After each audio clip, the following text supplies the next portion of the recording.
need glycerin flake. Take the glycerin flake and break it into small pieces.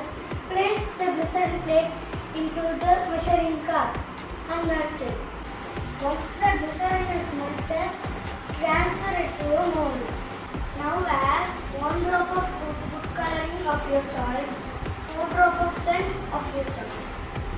For this soap, I am adding red food color and rose scent.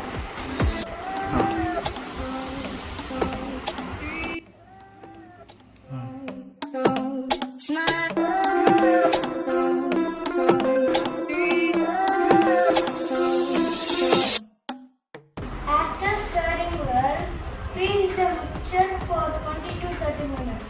Now the homemade fragrant mini soap is ready.